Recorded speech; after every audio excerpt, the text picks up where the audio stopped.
Goosebumps is rated GB7 because it may be too spooky for Goosebumps fans under 7. Oh my gosh, just like the first one, I deleted the second one like an idiot because I thought I was deleting the one I just did. So now I'm back to do it once again, and I don't even remember what was his source. Where is that phone? Where are you, phone? Here it is. Give me one quick second. I'm gonna look to see for myself what was his source. What's the source that actually gave him? Oh boy, it sucks. Cool. I'm glad my video's premiering now in the other place. I'm actually maybe just taking it and toying with it, just seeing how that goes. So here is his video, and he did it 3 days ago, 2 days ago. Are we just never gonna have the Shh, shh, shh, shh, shh. And it doesn't even mention where he actually got it, son of a bick. He says in a video, but I'm not going to watch the video again, but it's not comicbook.com that actually did it. Yeah, it wasn't comicbook.com. This time around, it was some other one. But anyways, still talking about Goosebumps. And the Goosebumps TV show, it might be for adults and kids, fans alike. The adults won't actually hate the show.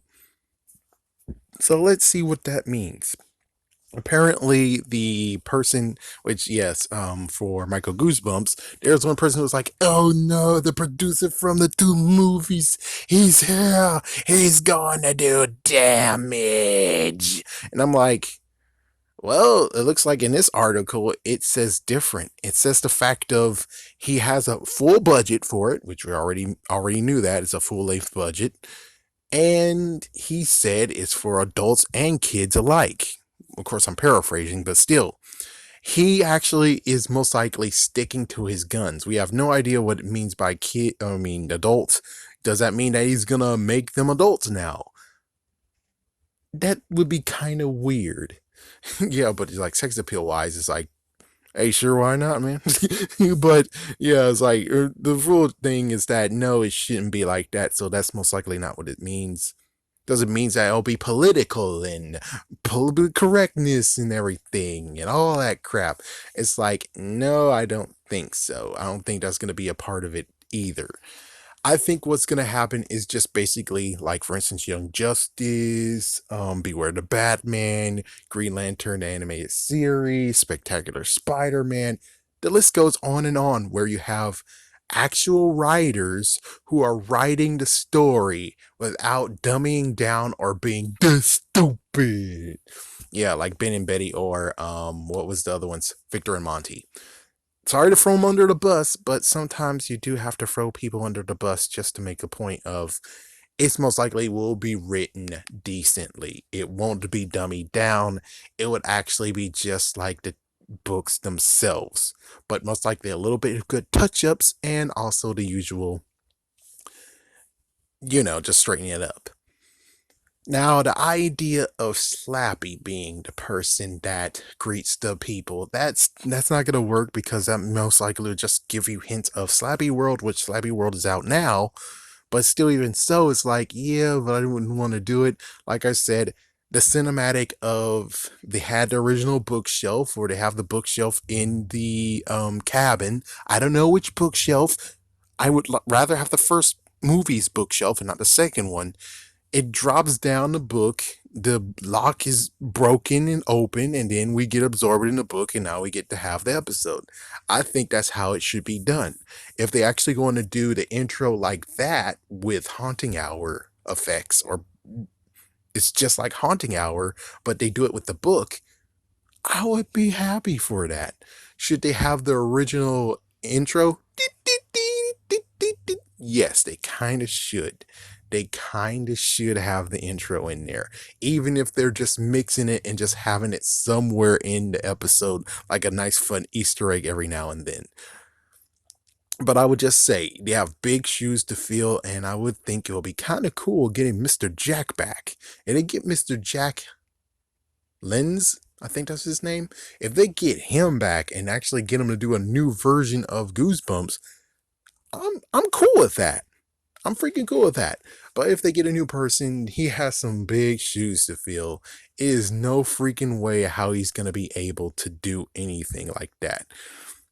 I mean, Nightmare Room, they tried doing it. It was pretty decent. It was pretty cool. I actually think it was decent iconic.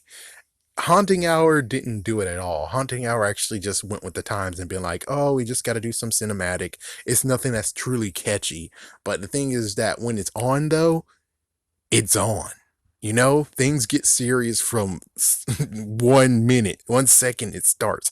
As soon as the 1 second starts and the intro hit, it's on. It's seriousness. You can't freaking go in there unprepared. Well, yes, you can, but still, I'm just saying. So the intro is the big deal on that one.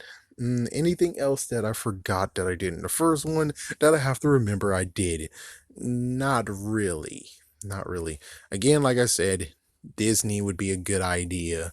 If they do a streaming service, it wouldn't be too freaking bad, but I prefer to have competition, like I said in the first video. Competition would actually help this brand and will help the other brand work out too.